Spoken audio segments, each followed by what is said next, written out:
Welcome everyone. Thanks for those that were waiting for some time and for everyone's patience. My name's Faisal, and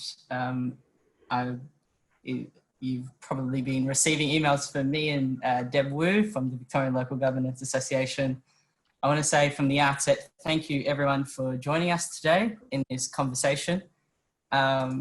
And I want to begin by, of course, acknowledging the traditional owners of the lands on which we all meet, and pay my respects to elders past and present. I want to say and acknowledge that this is very, very last minute for some people, and I'm really encouraged by the enthusiasm of the take-up from many people on such short notice. This conversation is, to keep this very brief, is an acknowledgement that there is a mood for change and a mood within communities for the need for greater diversity in our political system and a greater diversity of candidates, as Australia is such an incredibly multicultural and diverse society. And perhaps even at the most local level, it's not necessarily reflected the same way. So this forum today is to have a conversation about this upcoming council election, using that as a kind of a preface to say that really this is an incredible opportunity for us to start to put our people in places of influence, of decision-making.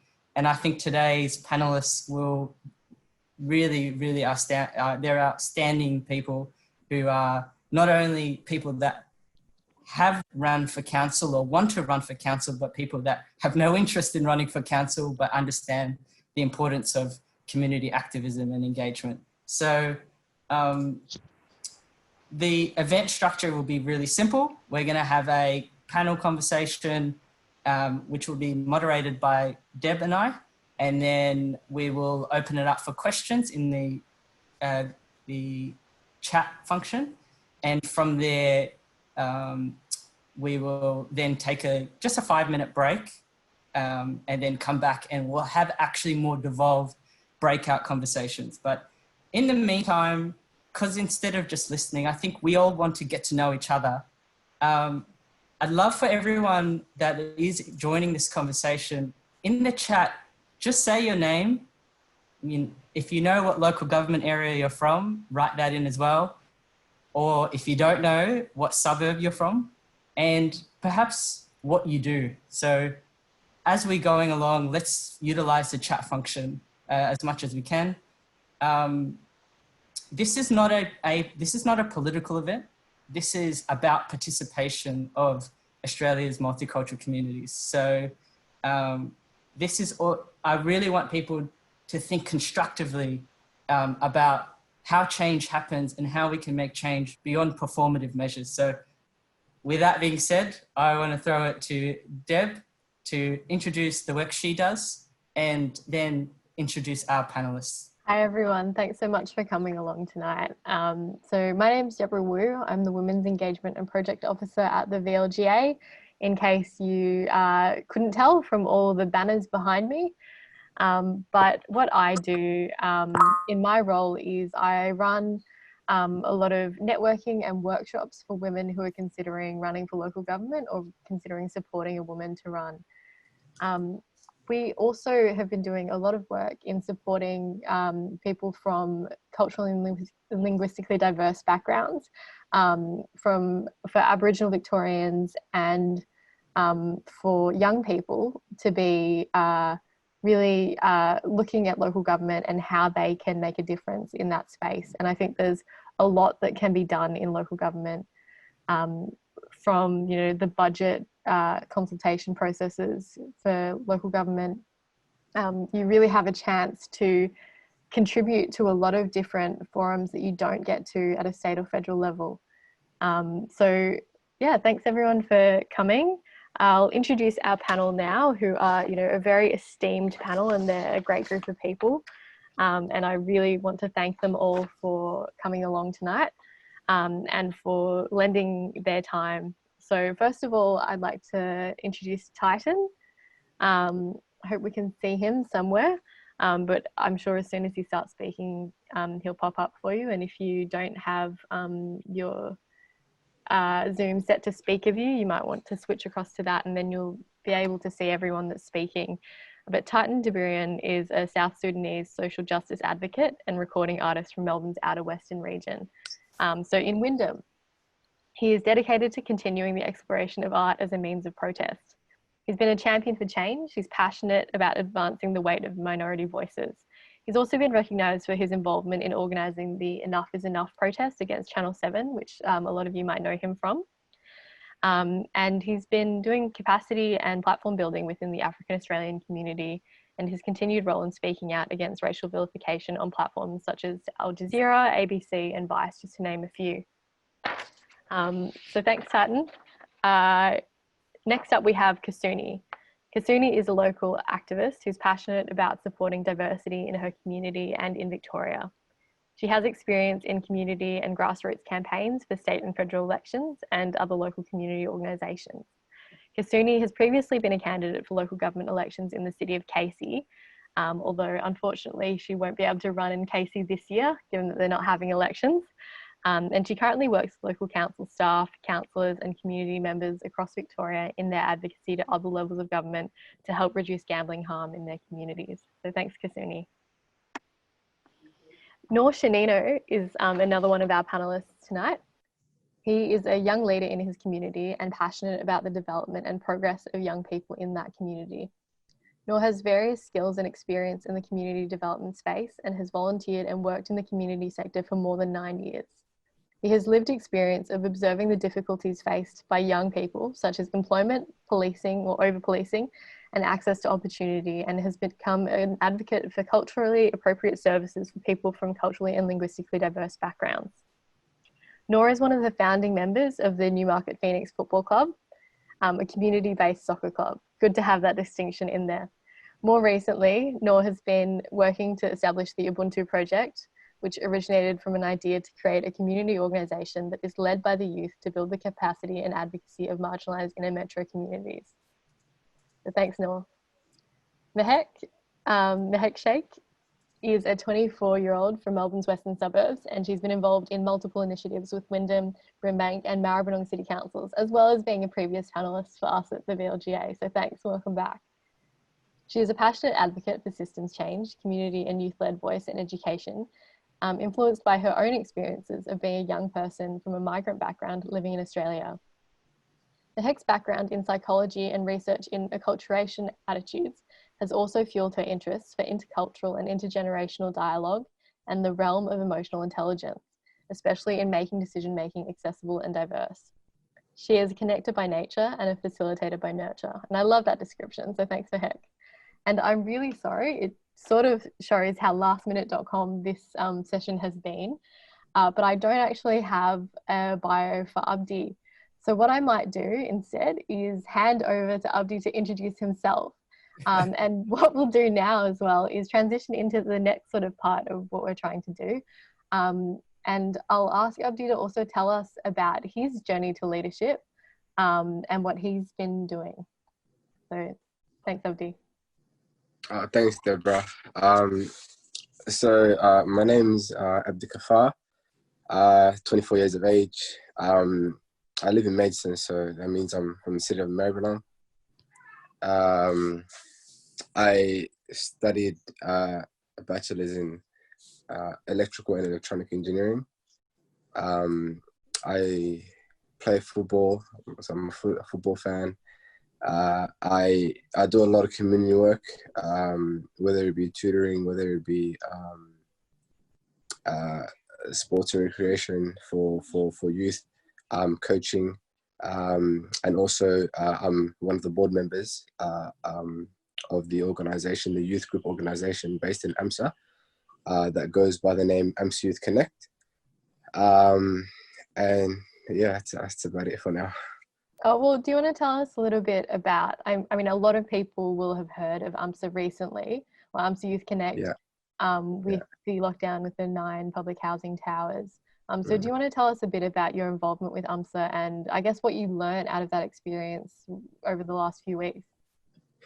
Yeah, so I'm pretty sure everyone's aware of what happened in the incident 2 weeks ago, where the government has decided to lock down 9 state towers, 9 of the public high-rise buildings in North Melbourne and Flemington.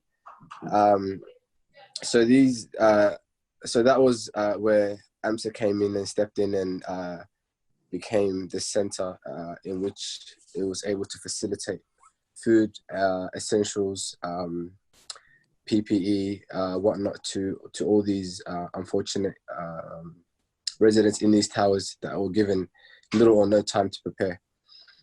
So my journey with AMSA Youth Connect, I was there from the beginning, and a little bit about AMSA Youth Connect for those who are a bit confused with the difference of what AMSA is and what AMSA Youth Connect is. So AMSA is a centre, and AMSA Youth Connect is a youth organisation based in AMSA, who coordinate community activities, who advocate for the community, who engage youth in a lot of services such as employment, sports recreation, camping, and etc.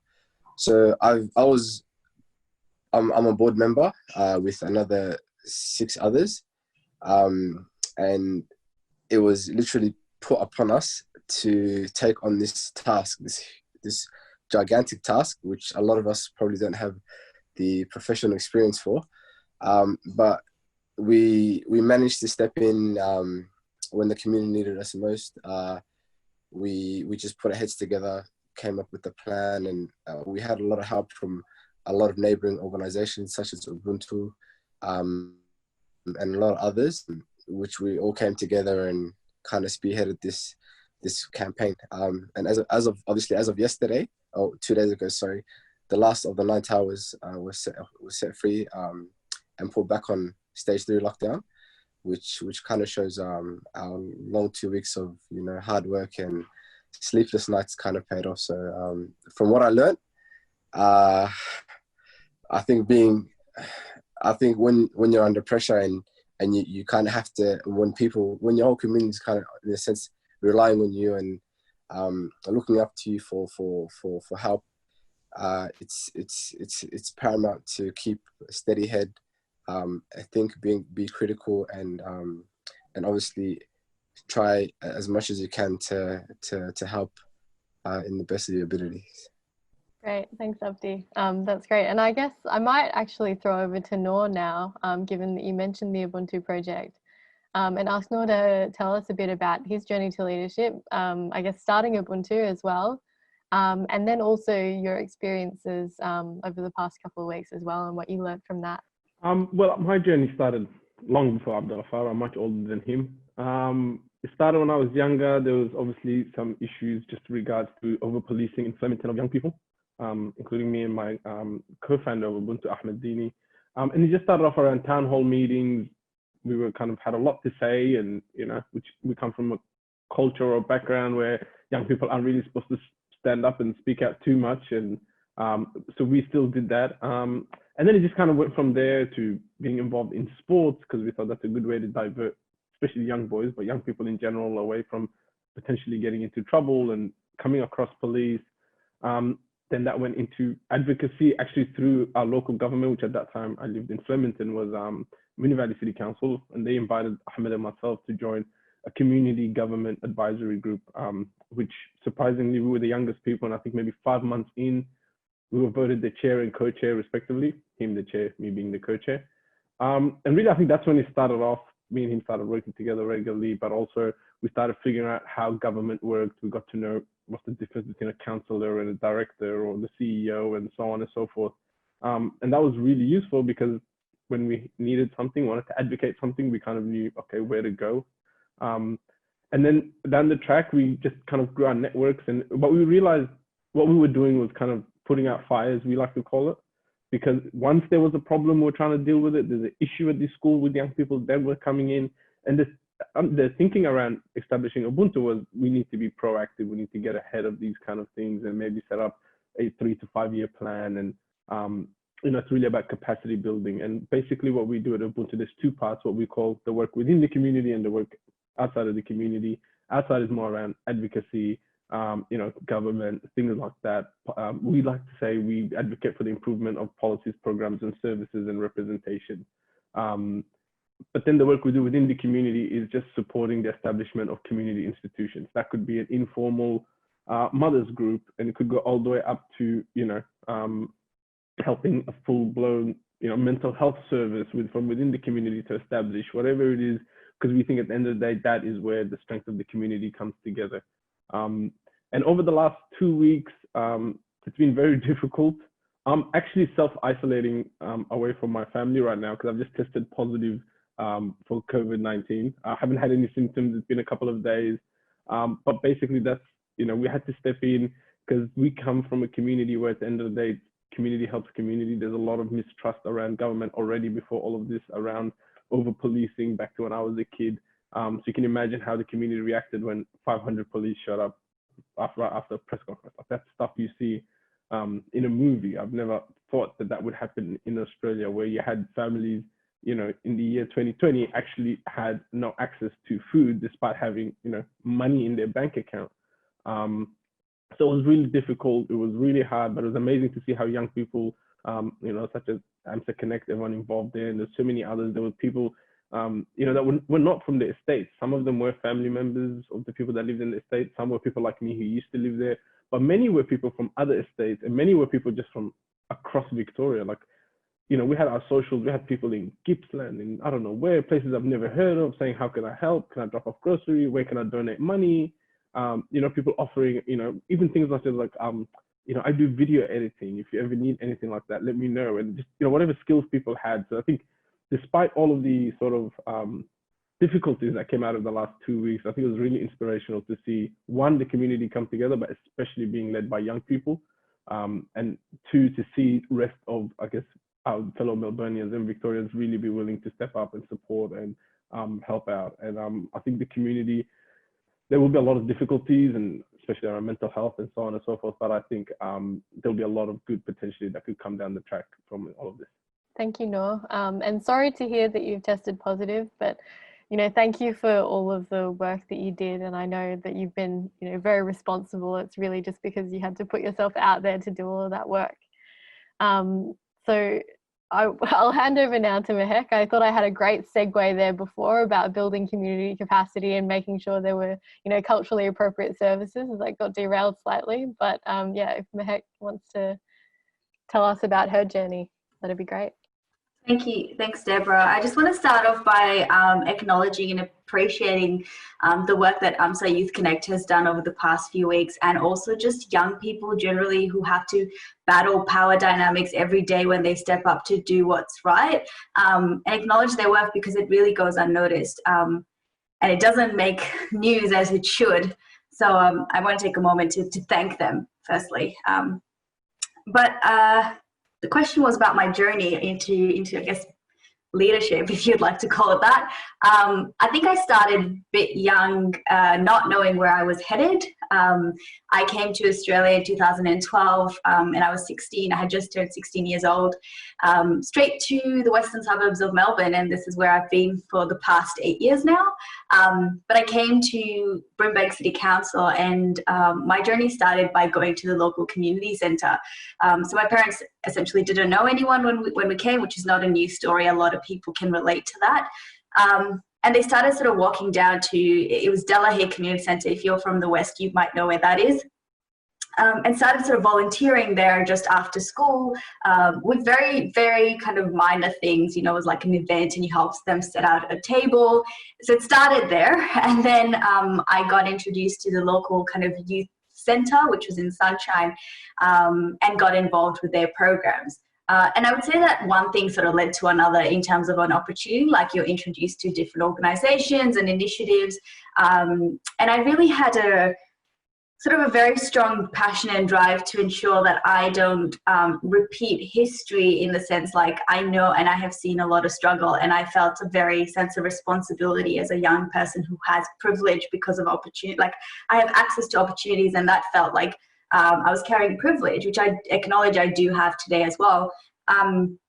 Through my access, but I really felt like I couldn't sit back with that access and with that privilege, and took on all these different opportunities, which essentially led me to organisations like the Foundation for Young Australians or the Multicultural Youth Advocacy Network, which now do national advocacy work or national programs.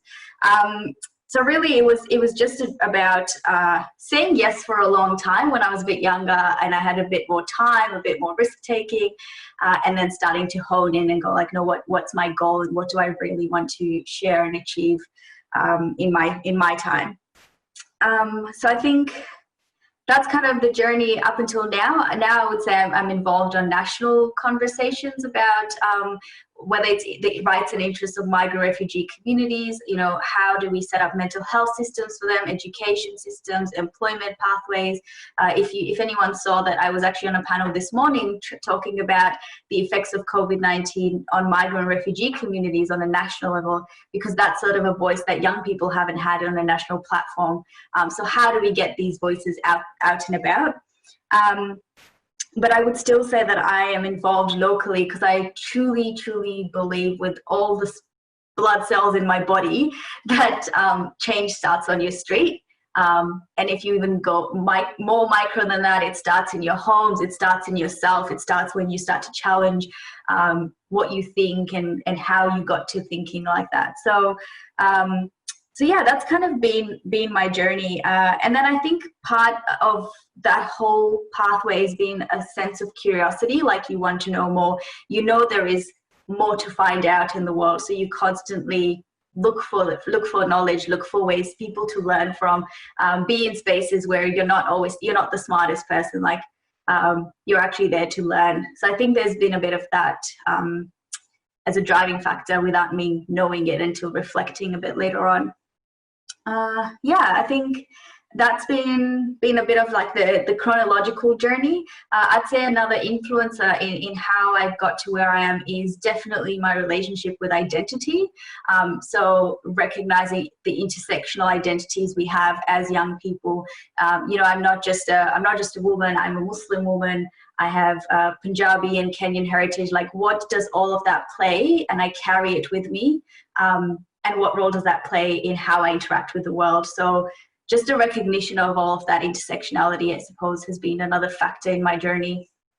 Yeah, I think that's kind of what I'll share up until now. Yeah, thanks, Mahek. And thank you for being part of your second panel discussion of the day. I know we can get Zoom fatigue pretty easily, so thanks for doing that, but I think it's an important conversation. And maybe we'll stay in the western suburbs of Melbourne now and hand over to Titan. Hey guys. Joining us from the studio. Yeah, I am in the studio. I'm Titan. I do music / community work. In terms of my journey, I grew up in St. Albans and Tani, respectively. And the way that I kind of got into this position was more out of necessity than wanting to. It was kind of force of hand.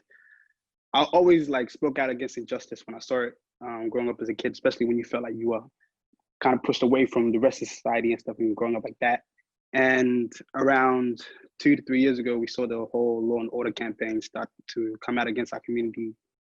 And as I saw that happen more and more, I realized that it wasn't slowing down. As the years passed, it got worse and worse, and people became braver with what they were saying. Racism became accepted more freely on platforms that it shouldn't be on, and it should be fought on and stuff. And I started seeing the effect that had on my peers. I expected something to happen about it, and I expected people to speak out against it, but that didn't really happen as I thought it should have happened. And for a while, I kind of just ignored it, expecting someone to do something about it, expecting it to change, and it never did. It just got worse and worse and worse. And looking around to see how that started affecting my friends, I realized something needed to happen. And there was one day that we were in the studio near tiny central that we used to always go to, and we'd always stay in the garage to just record. Come out for a minute, go get pizza from the local shops and stuff, and come back. And one day we did that, like any other day. And as we were going there, I was about to go into calls with my friends, and they stopped and said, "Nah, you just go by yourself." And I said, "What are you guys talking about? Just come through, get some food as well." And they're like, "Nah, I don't want to be followed today. I don't want this." Right? And it was because the day before that, something aired on like Channel 7 that was kind of calling out our community for stuff that wasn't happening within our community, essentially, and kind of demonizing our community. And when I saw that happen with friends that I know to be confident and happy people, I realized that this started to eat away at their confidence and their sense of identity and their sense of belonging within the community that they should feel like they belong in.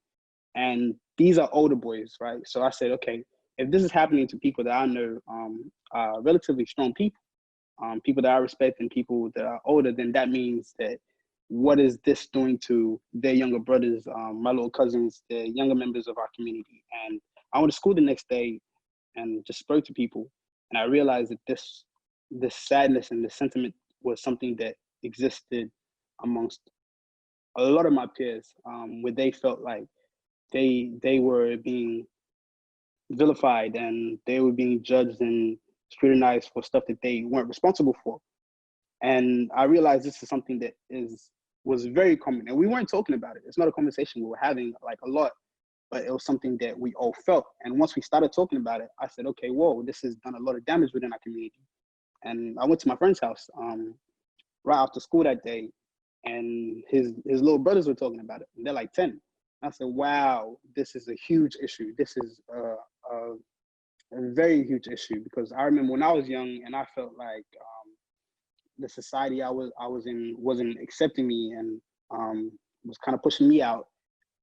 It wasn't stories like this coming off as often. That was just from going to school. So imagine you had that, and also on top of that, you had people that you're supposed to be looking up to, such as, like, you know, our prime ministers, other ministers, and all of these people that we are taught to respect and value, speaking out against your community as well and going against that. They would do unspeakable damage to you. So then after that, I realized, okay, something needs to be done. I spoke to my friends. I didn't really know what do you do? How do you go against these major organizations, millions of dollars, essentially? And I Googled it and essentially came up with the idea of protesting. Ridiculous sentiment at the point, right? Spoke to my friends about it. They said, "What? How you gonna do a protest?" But at the end of the day, they ended up supporting me. So I just researched how you do that, and eventually just started meeting members of my community, older members of my community, elders within my community, and kind of ran the idea through them. The response that I got was, "No, we can't do that. We have to be grateful for being here and this and all that." And that kind of like hit me more and made me want to do it more, because it made me realize that there was a divide within our community where people felt like we weren't able to fight for the equality and same treatment as other people, because we should feel this sense of greatness for being here. And I realized I was eating away even more at younger people because they felt like they didn't have the support of the community. So either way, we ended up just doing it ourselves and going through with it. And after that protest, just the response, and not so much the response on like a media level, but the response on a personal level. The next day, the conversations we had in school, the conversations we had with younger members of our community, and that energy that I saw go back into them, and then all the kids that were sending stories of weeks later, sending stories of, "Yo, I went to school and we have to write about this, and before I had nothing to write about. It was just what the news was saying, and there was nothing to go against that. But now, because the protest happened, I could use that piece of information to kind of combat what people were saying and then put my point into it."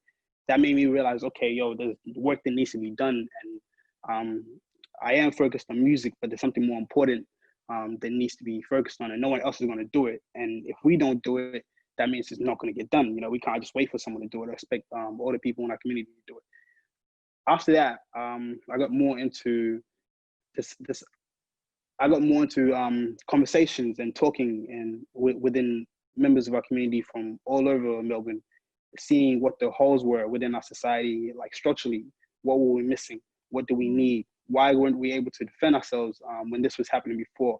Why were there some kids that were falling through the gaps? Because that was happening to us to a certain degree. Obviously not as much as the news was pushing, but that was happening and they weren't getting support. Why was that happening? Let's start addressing these issues. And in doing that, I realized there was a lot of things that were missing structurally within our community that just weren't being addressed, you know? There was a lot of people falling through the gaps. And I think that we'll probably talk a bit more about like those structural issues as well, like a bit later on, and maybe we can talk about them in the breakout groups as well. First of all, I just want to say, for anyone who has any questions that any of our speakers have sort of prompted, feel free to put them in the chat box. That's how we'll be taking questions for the question and answer in a minute.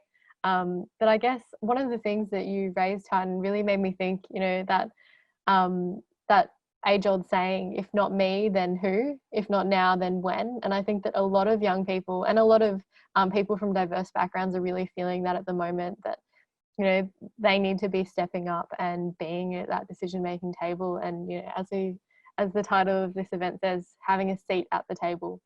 So Kasuni, thank you for waiting very patiently. Did you want to tell us a little bit about your journey? And, you know, great to see you here as a colleague of mine. Sure, thanks. I think that really sums up my experience really well. My journey probably started in about 2015 and 16. I'd finished my degree, I did an arts degree, wasn't really sure what I was going to do. We'd also moved house into what was a marginal seat, which is how I got involved with the Labor Party and wanting to campaign for that federal election. That happened. That was a bit of an unsuccessful campaign. But that same year, I put my hand up to run as a candidate for the city of Casey. That was something I'd been thinking about for a while, just having a look at what our council does, what's missing in the area, what the issues are, what the lack of representation in our area is, especially on our local council. And I'd also been involved on our Conservation Advisory Committee and seen those same issues of a lack of representation depicted in that as well. So yeah, in 2016, I put my hand up to run for a seat on the city of Casey. I was unsuccessful. However, I wasn't gutted by any means. I was one of 15 candidates in my ward and had the third highest primary first vote. You know what I mean? And that really, you know, I put my hand up hoping I'd even, I was worried that I wouldn't get my nomination fee back. And I did, I got that back. So that was all I really wanted in my campaign, to get that nomination fee back. But another reason that I wanted to run was also just to get involved in my community and give back. So even though I was unsuccessful in getting onto council, it kind of spurred me on to being introduced to all these community groups, such as my local multi-faith network, such as our good old residents and ratepayers group. And to this day, I'm still involved with them, and still, you know, lending my voice through these organisations to represent people in our community who may not be able to speak or have that voice. Also since then, that experience kind of led me on to, I was an organiser in training at United Voice, which is now the the United Workers Union. And sorry, they've had a name change, I got it messed up. And from then, I also went on to be a field organiser for the 2018 state election, again for Victorian Labor. And then after that, I went on to be a campaign manager for last year's federal election for a seat in this area. And all those kind of skills kind of just snowballed on each other, from, you know, being involved in a federal election campaign to then running my own for when I ran for council, to then being a field organiser, then running a campaign on a federal electorate scale. It all kind of just snowballed on each other. And I think I still use those skills of organising and campaign that I learned in that professional experience, and translate that to now the community groups that I work with in my local area, and the kind of advocacy and campaigns that we run here. And I guess to now I work with Deb, at the VLGA as well as at the Alliance for Gambling Reform, working with local community members, councillors and council staff to advocate for reform of the gambling industry. Again, kind of using those same skills around campaigning and advocacy in doing that role, but again, kind of in that local government sphere. So that's kind of my journey to where I am today. Thank you, Ben. I think we've got such an incredible list of participants that half want to hear from people that are running or have ran, and the other half want to hear from members of the community on how to activate, which I think is how I'm going to just ask a quick question. And please keep your questions coming in. And if you've got to address it to a particular person, don't be shy. I have a question. I just want to ask those that are not interested or have not interested in running for local council, is what's the current relationship between your local community, your local cultural community, and the Australian political system? Like, I mean, give us a bit of insight into what is the current dynamics that are at play, and perhaps what areas are there for improvement. And I think if perhaps Abdi, if we roll back to you, if you could lead us first. I was kind of obviously introduced to this platform by a friend of mine who has who was interested in running for local parliament and stuff. So he kind of just, because he found out about the work that I was doing down at Amsterdam in the last 2 weeks, and the fact that I've always been a community advocate and a community representative.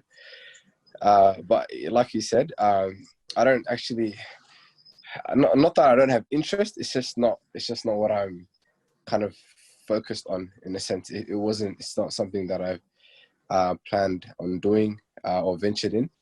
I still have my, objectives and plans and goals that I want to do with engineering, and hoping to, go back home and maybe build a company there or something. Just kind of, I have a lot of things in mind that I wanted to do in regards to business and that. So, but nonetheless, I won't close my doors to the opportunity and to the thought, because I've always believed in being someone to bring about change. I'm very passionate. I'm known amongst my peers and my colleagues to be someone that's that generously gives and works tirelessly to just to see other people happy, and to ensure that they get what they want. So for me, it's more just it's a thing that it's just, I would say it's just a part of who I am.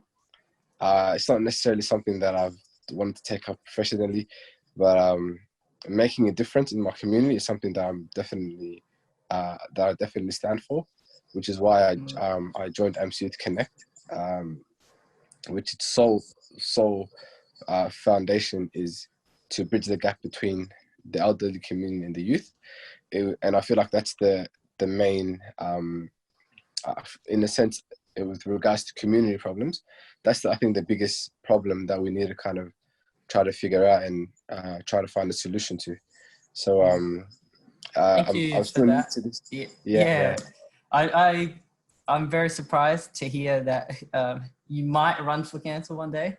But I think everyone that's ever been involved in community work and community organizations know that we're all victims of circumstance, and we all suddenly find ourselves in situations. I want to lean into Noor for a second. Noor, tell us about your experiences with Moonee Valley and City of Melbourne, and as well, what are some of those dynamics in the relationships between the community and the local government system, even the political system, if you think if it's too narrow? Well, I think generally, to be honest, I think the political system, when it comes to engagement with police, even when it comes to media, it's mistrust. We don't want anything to do with them. As long as they're not talking about us, we're happy. I think that's what a lot of young people that we work with, that's their view on the whole thing. Especially what you've got to understand is it's a large sort of Muslim community, and it's a lot of people that grew up in the post-September 11 world, and they're happy to just not be spoken about right now. You know, they've got to the point where they're like, if we're not in the media, we're kind of content with that. And so because of that, I think there's no interest in what's happening in politics. We talked about, me and my friend were sitting with about 20 young men that were about our age, a little bit younger. Not one of them was registered to vote.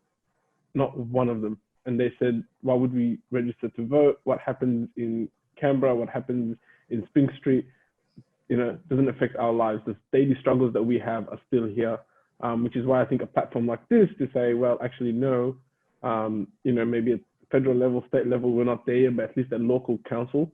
But I think also part of that is people don't understand what local council is. I think a lot of young people don't understand what is it that council does, that it's not just, you know, collecting rubbish and you pay tax rates and that's it. Like they actually, you know, in a lot of cases have a lot more influence on your life than probably, you know, other sections of the government on a regular basis, that is, or a daily basis. So that's a huge issue. In terms of running, it's one thing that we've been trying to promote. I personally, I mean, wouldn't run just because I think that's not where I can contribute the most to my community. I mean, I could wake up tomorrow and be like, you know what? No, I've changed my mind on that. But genuinely, I think that, you know, because once you're in that, I think there's things you're involved in all of a sudden. And, you know, Faisal, one of my problems is I want to be involved in everything at once. And sometimes that makes me a bit ineffective. You know, but that's personally my concern. You know what I mean? In terms of a lot of young people I think are just completely lost trust in anyone who's got anything to do with government or media or policing. And that's one of the things I'm hoping that we can address here, or at least provide some information to start changing that mindset. So following on from that, and I guess maybe you did answer it just then, do you think that the people in your communities would be, you know, happy to sign up to vote, like enroll to vote, more willing to engage if they saw people like you, whether or not it's you as the candidate, but if they saw themselves represented in the candidates that were putting themselves forward? Oh, absolutely. Definitely. And I think with the lockdown, one of the funny things is, so me and my colleague, we did a live, I think it was the first or second night of the lockdown, and we said, whether this is right or wrong, appropriate, inappropriate, we said, you know, like it would have been, it's probably, I assume it was an easier decision for politicians to make if politically and economically you're not a consideration or not even a threat, right? If I can use that word. So after that, we said, look, like, you know what I mean? Some of these things, like you have to be politically active, so on and so forth. And we actually had all these young people that were in the towers, stuck up there, messaging, saying, where do I go to register to vote? And, you know, and stuff like that. And I think they started, you know, thinking about it and realizing like, oh, just because, you know, if we just sort of, I guess, not being involved at all, eventually it's going to come back to kind of bite us in the butt. And I think a lot of people now are having those conversations, young people, and, you know, so I think that will change. But definitely, I think if they see someone that represents them, someone that it doesn't necessarily have to look like them, but at least if they can see someone and say, okay, maybe this person gets me, understands my community, he'll understand our needs, I think definitely then they'll, a lot more of them will get involved. I generally believe that. Thank you for that. And the other, I think the last person in this particular question is Titan. I think, Titan, you're another person who he's got his hands in everything. And I think this is from our conversations about the need to run. I think this is something you took up very quickly. What's your experiences been? I know you had an actual program called Grid Series and you worked with the local council in Wyndham. And I think they were able to open doors for you, but I'd kind of assuming you might say that that's not always the case with local council, is it? To be honest, Faith, it wasn't easy at all to start off the Grid with council. There was like a lot of roadblocks, and I was trying to be nice, man. Yeah, there was a lot of like misunderstanding. There was a lot of roadblocks. They didn't make it easier at all. It was an ineffective system. I'm not trying to be harsh, I'm just trying to be honest. It didn't really seem like they wanted us to be involved with it. It didn't seem like a lot of other people have been involved with it. And to be honest, when I started kind of looking at how council was running in our area, a lot of kids just were disengaged. And it's definitely what Noor is saying, where it's like they feel like they're not a part of that. They feel like that doesn't involve us. That's a system that is running beside us that we're just never going to cross with or interact with, you know? And it's definitely had like a negative impact, because that means that a lot of people are missing out on potential services or potential things like off the grid and programs that would benefit them, where they would have things of interest to them that they can partake in and learn new skills and stuff, like, you know. And more people are using our local like spaces within our councils and stuff to learn things like music, like we were doing, or if it's fashion, or if it's even just more homework clubs that were actually focused around them. All of these different things that seem small, but really aren't, because they could change someone's whole perspective on where they're going within their life, you know, and what kind of skills they want to focus on, what career they want to focus on. If more of that stuff was happening and they felt like they were going to be a part of it, not only be a part of it, but actually lead it, and like create these programs and work hand in hand with council to then promote this to other members of the community, then we'll see a huge impact on our community, you know, in the long term. That's not happening, because I feel like within council, there's so much roadblocks, and maybe that's because we haven't really been involved to the level where we should be. So it's essential that we do get involved within council. And the reason that people don't get involved, exactly what Noor was saying, they feel like that doesn't involve them, but it's also because they don't know a lot about it, you know? You don't know what council does. People don't have these conversations between this point until it gets to the point where it's like what happened at the towers, where it's like, oh my God, these people did this crazy stuff to us and we couldn't defend ourselves. You know, they actually did this, and then people want to do the change. You know, it's something that sparks it and then goes on. We have to change that and start having those conversations before something drastic like that happens. It shouldn't take something like the towers happening for us to go, okay, cool, let's get involved within local politics, you know? The way we... Yeah, no, keep going. If you finish that point. Yeah, the way that we change that is by like pushing that conversation, pushing that dialogue with people that they don't associate with being political people, or being with, or those are the intelligent people, or this or that, where they feel like, nah, that's not us. Those are people that focus in that type of world. We got to break that stereotype and just go, okay, cool, this is something that we should all know about, and something that we should all be involved with, you know? Well, that's a perfect segue, I think, to some of the questions that have been coming up. Thank you, everyone that's been writing in there. Kasuni, you're very popular in the chat.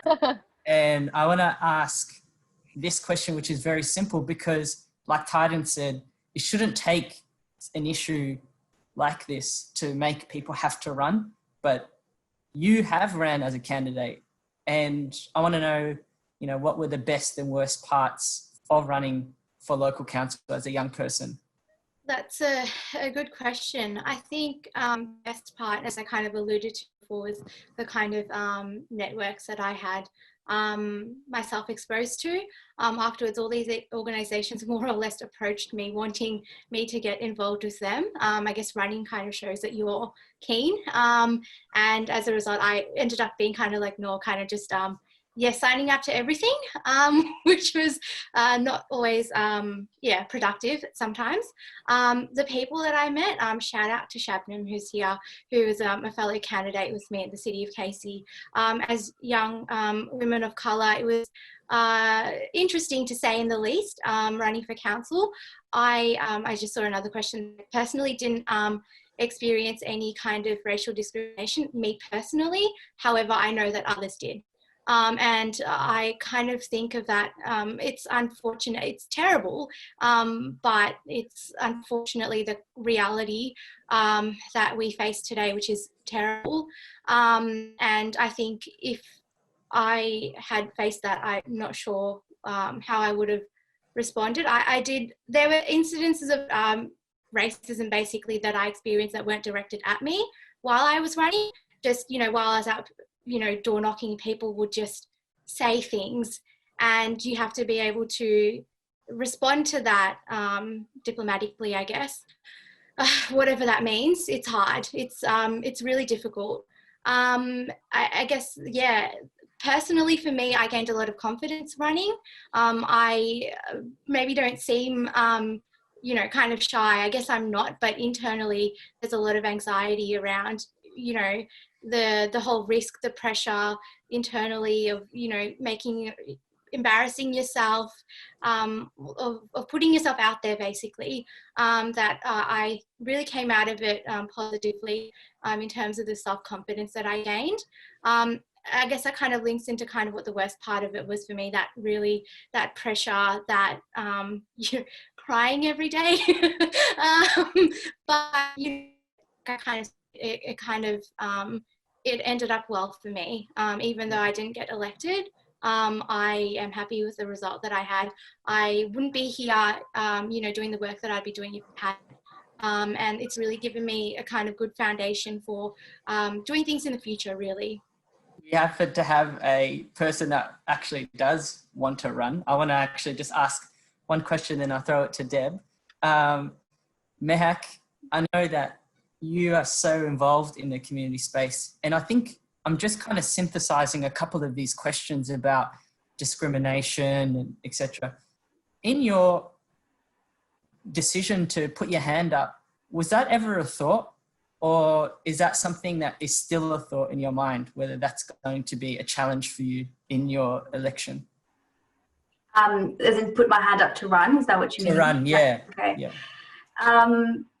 Honestly, it wasn't a thought. If you asked me the same question like 4 years ago, I'd be like, politics is not for me. It's a very typical response of, I think, it would be a very typical response that I would have given you 4 or 5 years ago. And then I think when you start to really, like when I got involved in systems change and I was like, wow, I can see how different systems create barriers for people to be able to engage. That's when I realized that politics is not that thing that happens in Parliament. It is like literally our daily lives. My ability to access the things that I'm passionate about, whether that's go to university and study the thing I care about, take a bus to go to the shopping center, like those things are political. And I didn't realize it until more recently. And then I remember about a couple of weeks ago, I had a couple of friends over pre-lockdown. This is when you were allowed 5 people over. And we were talking about how ingrained is the better word. Politics is in our lives and we don't realize it as young people until we start to have these conversations. And that's when I think I realized there's different kinds of advocacy, there's different kinds of change making. Some people are on the outside creating movements and creating space. Other people are inside the systems, infiltrating and creating change from within. And I thought, from my experience of change making, that's who I am. I go in within a system. That's where I feel like my value and my skills are most effective. So it was that realization, those conversations that made me think, actually, I think I want to run and go within the system and create change. The other quick thing that I wanted to point out is this is also my decision to be interested in running. I haven't publicly announced that anywhere, but is... Sorry for outing you. That's okay. But that experience is because I have sat on the other side of local council engagement initiatives. I've sat on all the youth councils, I've sat on the advisory boards, and I can see the intention, but it is like, I know exactly what it feels like to be a tokenistic young brown woman on something that's supposed to be governance related. And so for me, it's like that system's not working. Like that's not where I can make the most change. So where's the next kind of place where I feel like I can most effectively create change? So yeah, I think that just quickly, I want to say, I think we need to talk a lot more about how politics is not a thing. It's an ugly thing that everyone I talk to is like, don't get into politics, that's dirty. And I'm like, yeah, we made it dirty. Like you made it dirty. How can you flip that sort of narrative? It shouldn't be dirty. It should be how we engage. Anyway, that's all I wanted to share.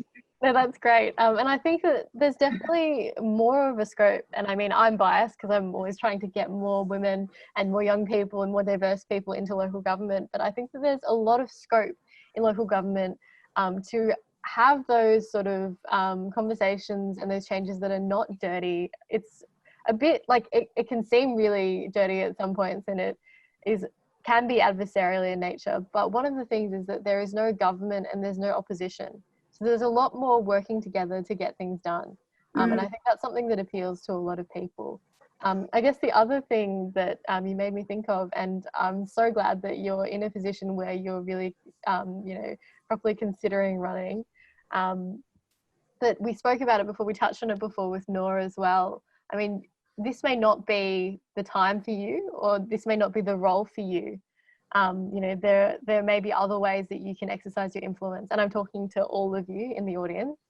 But I think that something that a lot of people need is those 5 taps on the shoulder. So, you know, 5 people saying at different points in time, you should run. I think you really should run. You would be really good at it, or we need you in there. So if you are not the one that, you know, is going to stand up and be the candidate, make sure that you're having those conversations with other people in your community and saying, we need you in there. And how can I help you get in there? So I think that's a really important thing as well. But speaking of taps on the shoulder and speaking of people who have stepped up, we actually do have a current sitting councillor with us tonight.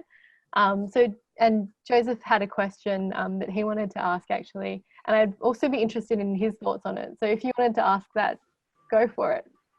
Yeah, I'd be happy to. Thanks very much. I guess the question that I put into the group chat was with regard to COVID-19. Having run for council myself, I know just how difficult it is and all of the human and financial resources that have to come into play to make it happen. Many of us in local government were lobbying the state government to defer council elections for 6 or 12 months, as has happened in other states, and they've decided against that. My view has been that although having an election now provides, you know, a benefit to people like me, who are sitting councillors, it really makes it very difficult. If you're brand new, have never been involved in a local council election and don't have the profile, particularly because you can't door knock. There are no community events or activities for you to speak at or attend. A lot of meetings, community events are cancelled. It's hard to do fundraising, especially from people with multicultural backgrounds who can usually tap into large community events to do that. So I was very interested to hear what people think. Is it in a context where people have lost their jobs, are struggling, worried about public health concerns? Does it mean that they're going to sit this one out and wait another 4 years to get their voice heard? And what does that mean for representation of diversity in the local government sector? Yeah, I think it's a very real concern that a lot of people have, and a lot of candidates have been sort of weighing up whether or not to go for it. But I think that one strength that a lot of our communities have, and this is actually something that we'll be asking you to think about a bit later in the breakout groups, is that ability to connect. So I'm wondering if any of our panelists want to sort of share their views on the different ways that you can connect with your community that aren't necessarily physical. I guess particularly those of you who have been sort of running things throughout this time period. Maybe I need to nominate a specific person. Faisal, do you want to go for that? Yeah, let's go with, I think, Noor again, because he's had people, I think, Noor, you actually spoke about people wanting to, you know, sign up and vote and make sure that they're registered. Is it based off Joseph's question? What's your experiences there? I think, so I'm kind of based in the city of Melbourne and Moonee Valley, where there are these big public housing estates, including Carlton and Fitzroy and things like that. And I think the concerns Joseph raised are absolutely legitimate. And I think depending on, you know, where you are and the kind of voters you're going for, I think is a bit different. I think there's a big strength. And that's what I've been telling some of the people I think should be running, is to say, you know, there is a vacuum. There haven't really had this kind of representation in these municipalities. And I think that will really galvanize a lot of young people. I think in our areas with the lockdown, that will, like I said, galvanize a lot of people. I know a lot of young people are registering now. Some of them, I mean, we say young, some of them are in their 30s and they've never registered. You know, but also the thing is, I think now, to be honest, I can't, like, young people, everything's online. You know, like, our work, we haven't still launched our website, which we should have done, and there's a whole bunch of reasons for it. But I realized, you know, all young people engage with us through social media, Instagram. I think, you know, you can ask AMCU's Connect about that too. Like, a lot of the work that was being done, the connections that were happening was just through Instagram. You know, it's not even, I asked the young people about Facebook, and they said, oh, no, only old people use Facebook, you know?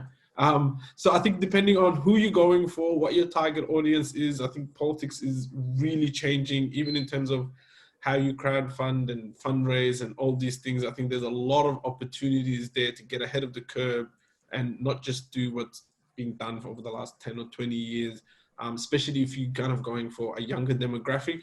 I think, to be honest, it might actually be a opportunity to really grasp that right now with what's happening.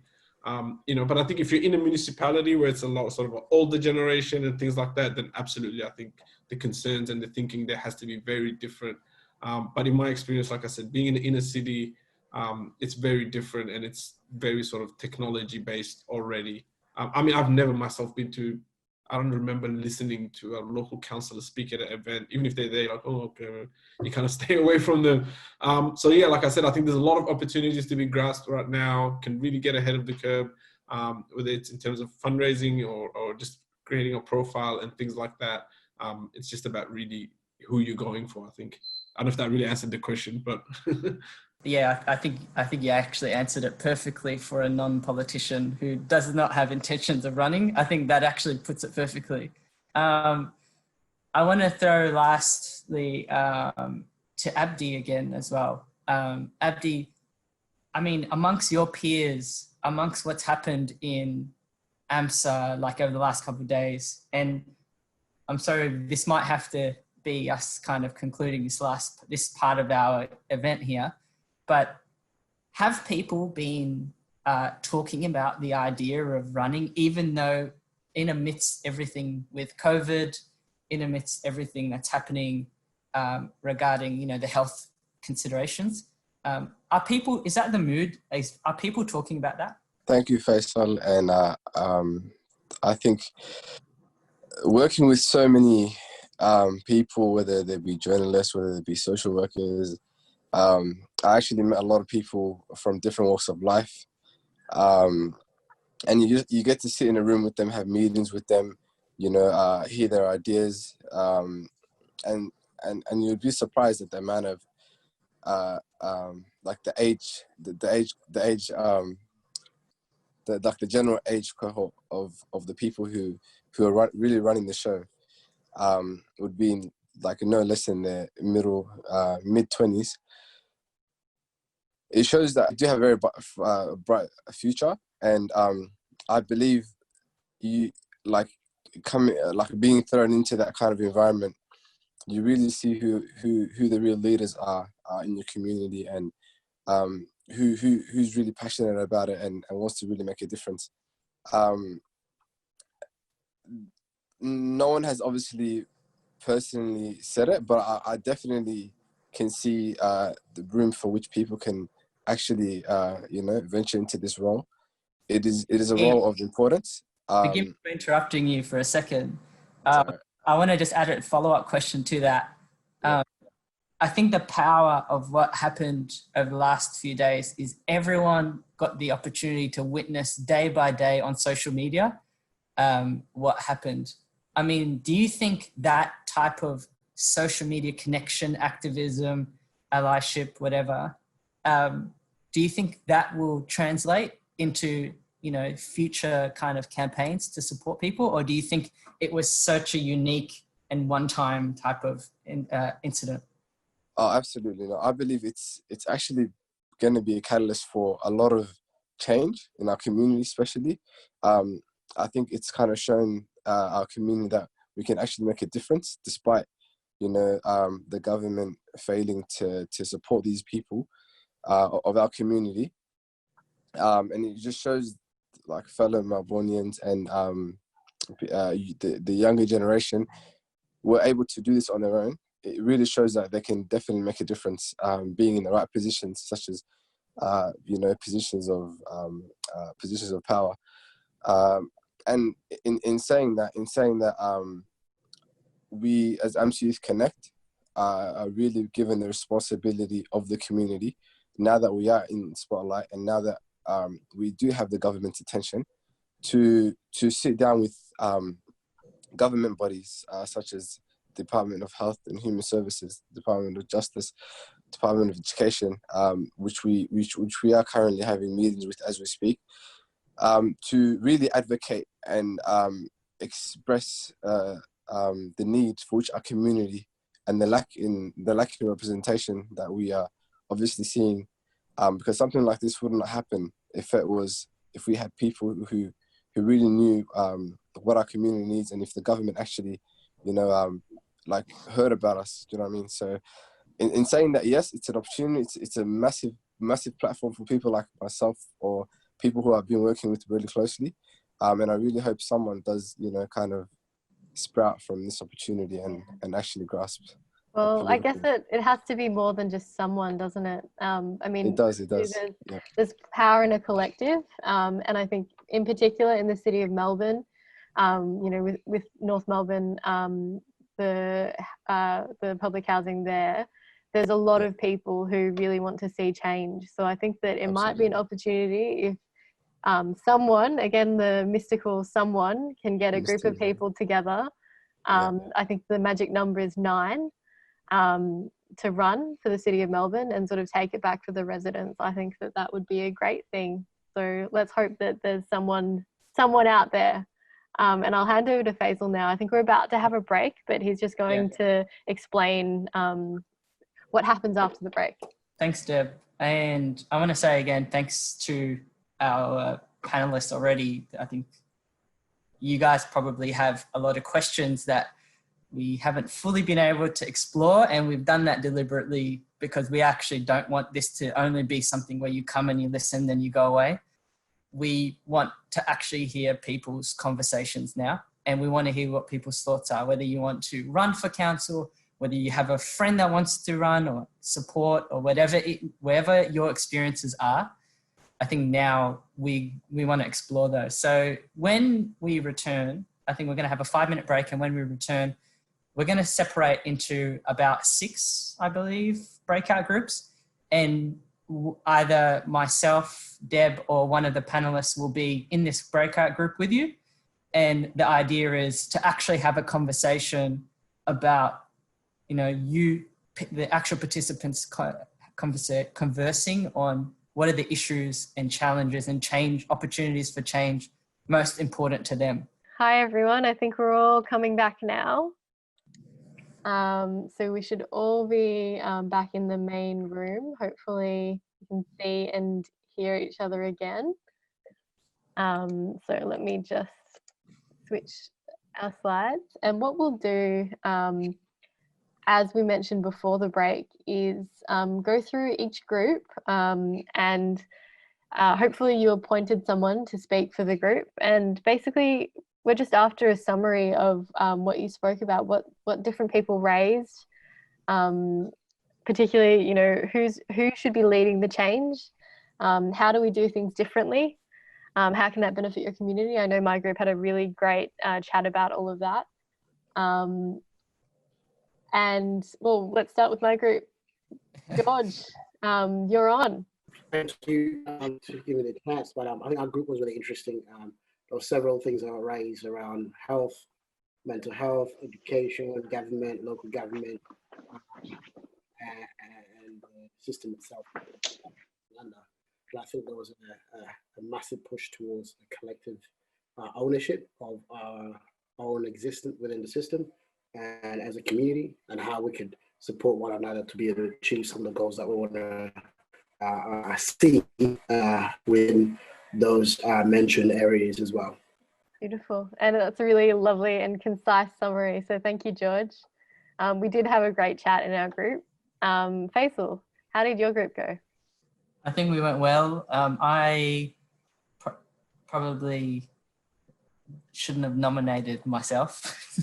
That's not the point, Faisal. I know, I've kind of defeated the purpose despite designing this as well. I think the one thing that was key, and bear in mind, this conversation went for a couple minutes and with people that have only really just started to meet each other, but quickly mental health became a major, was identified. But I think as well, the idea of the connection of services. So how different service providers at the local level connect with each other. That was an important conversation. And the idea of civic engagement. So I think somebody raised that they've never felt a connection to their local council. And to me, that is a really important thing moving forward for people to actually identify with the local areas. The other part, I think, in terms of who's responsible, it's a combination of grassroots. And I think that's why we had that conversation about AMPS earlier today, earlier in this conversation, is that grassroots has to lead the rest of the way that community organizes. And there's so much encouragement there. So it's a combination of grassroots and those that have funding, those that have access and resources. And the last thing is basically, I think it was ending on my point, is that we do things differently by using the tools, the free tools that we have, which is those digital media tools, which is social media, Instagram, whatever it needs to be, that's what it should come from.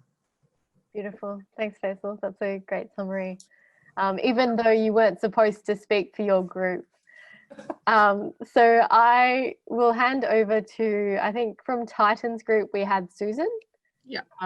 So take it away, Susan. Thank you. All right. So we sort of went around and talked a bit about some of the issues that are affecting our communities. And there were 3 key issues that popped up. So one was around lack of community specific programming. And so that's basically programs that were designed to support and engage the community and allow them to connect, but specific programs that were actually relevant to the community. The other issue that came up was representation, which is obviously why we're sort of here tonight. So which was a big issue. So Joseph, Stella and I in our group are all running for council this year. Joseph's already in council obviously, but Stella and I are running fresh, and we were talking about, you know, some of the reasons why we wanted to run, and it's basically our councils currently are not representative of the communities, of the local community, and basically, you know, we're very keen to to be able to represent our community locally. And then the other thing that came up was around transport and services that are supporting the local community.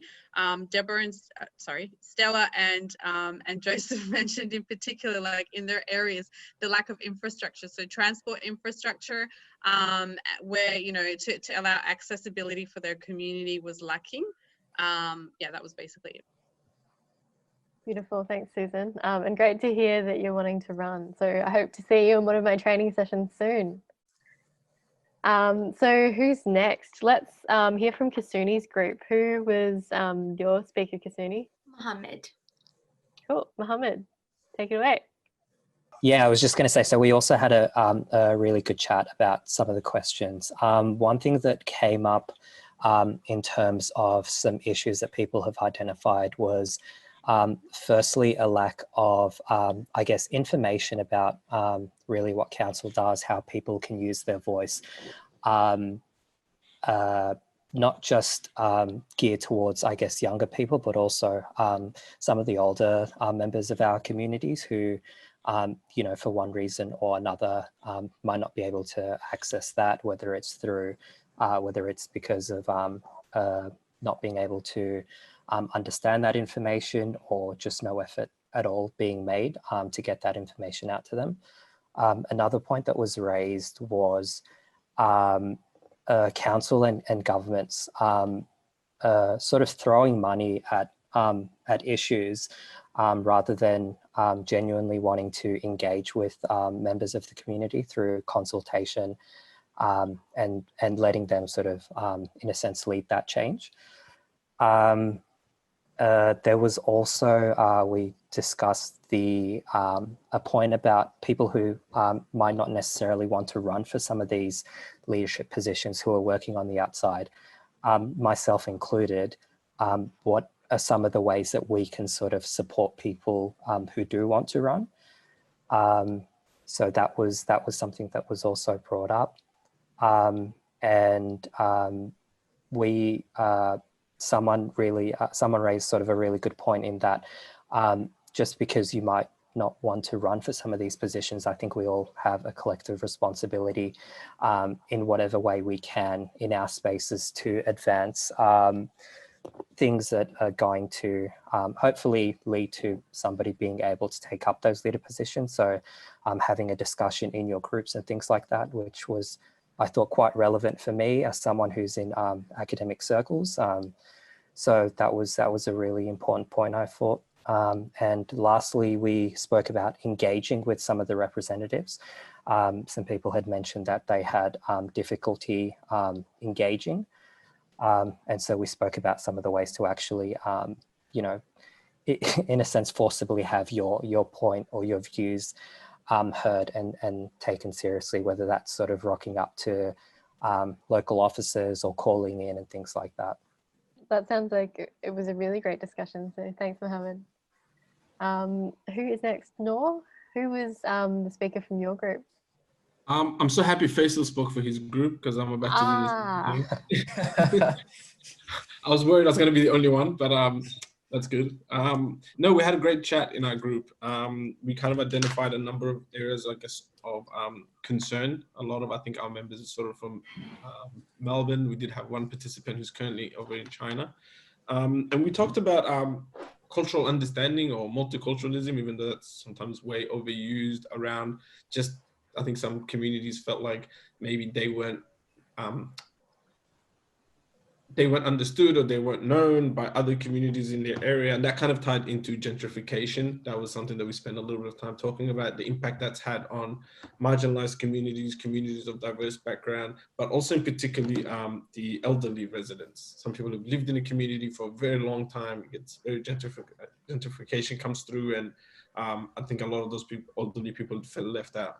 But we also talked about, in the similar term, about segmentation of the community, where there's sort of communities within communities. And I know even where I live, it's sort of from this street up is completely different socioeconomical background than that street down. And they've got almost nothing to do with each other. We also touched on the concerns around people running in elections. I think Box Hill was the example we used of the Chinese Australian community over there. And I know it's a similar thing with some of the young people I'm talking about from African Australian background, from African Australian background. Around, I think the concern is that instead of their platform or their skills becoming the sort of talking point, if they were to run or get involved in politics, that it might be their identity or their background and all of those things. So I think that's really preventing a lot of people from getting involved.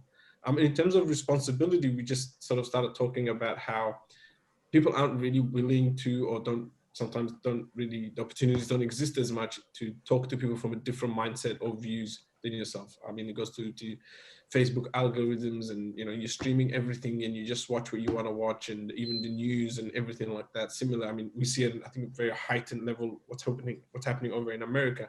But I think there's a similar issue happening here, and I've seen it even in my own local government. So that was the concern that we had. But of course, the responsibility has to not be on, but kind of led from community into local government, and then hopefully up. I hope I've captured my group's discussion and thoughts well. That's all I've got. If there's anything else that anyone in the group wants to raise, more than welcome to raise it in the chat, but I'm sure that Noor summarised it very well. Similarly, if any of you have anything that was raised in your groups that you haven't heard shouted out yet, then feel free to pop it in the chat and then everyone can see it. So last but not least is Mehek. I did actually forget how to count and didn't put Abdi in his own group, so he was in my group with me. So I think Mehek's our last one. Okay, thanks. We've got Vasalia, so I was looking for you on the screen, who is speaking for us. So the common theme in our group was the lack of diversity, and this includes in particular the ethnic representation on our council. We spoke about, having people with disabilities and how they get represented, young people, and where's their voice. We also talked about community cohesion, and we spoke about communication. For example, one of the examples was the mandatory requirements for wearing masks. And if you look at purchasing masks, some of us have lost jobs. So where are we going to get the money to purchase masks? And I just found out a box of 50, I think, is about $49.50, the disposable. I think the other, concern is about communication as well. There's English communication, whether it's media and written documents. And we have people who have English as their second language. So how do we communicate with them? In terms of leading the change, I mean, I think who's responsible? It would be every one of us, every stakeholder. And who leads the way? Well, our group made sure that it's the older people that lead the way. That's why I'm here giving the feedback. But I think here, you know, it's everyone's responsibility. And like for me, and as you know, as I explained to the group, I worked for 22 years with a diverse group of people where 95% of the staff, disability staff that I worked with, came from that ethnic background. Majority were from either Africa or India. And I loved going to work because I could relate. I was the union delegate and I was the health and safety rep. But back home in my community, we've been in social isolation from 2000. The community wouldn't have anything to do with us, and we didn't. And this is a problem simply because, I mean, we've got kids that are growing up that are not part of this community. If you look at the census data, it's predicted that in the Mitchell Shire Council, you're looking at 11% increase of migrants. So if we don't have a voice, how are we going to be part of the community?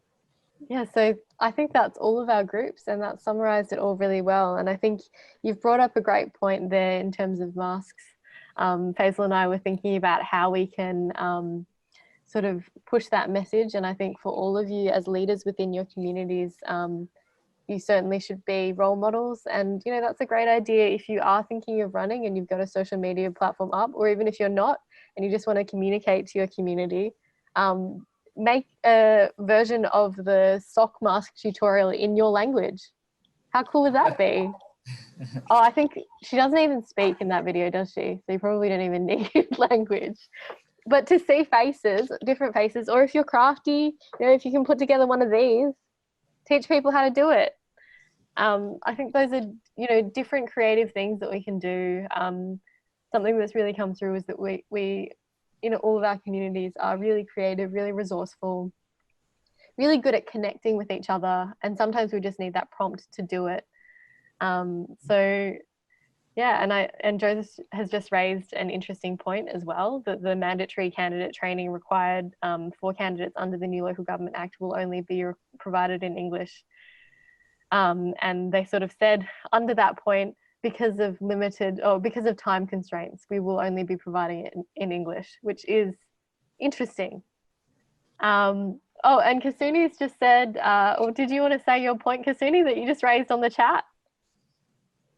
Yeah, I'm not sure if I'm proud of this, but, you know, we're thinking about different ways of campaigning. I had a campaign Tinder account. Not entirely sure I recommend it, but, you know, whatever works, whatever helps you get out to speak to as many people as possible. In this case, I wanted to speak to young people. I had a few good conversations on there, weirdly enough, but yeah, it's an option. Yeah, well, you can put on location sharing. So there you go. Or not location sharing, sorry, you can set your location, the radius. Yeah. So there you go, targeted advertising.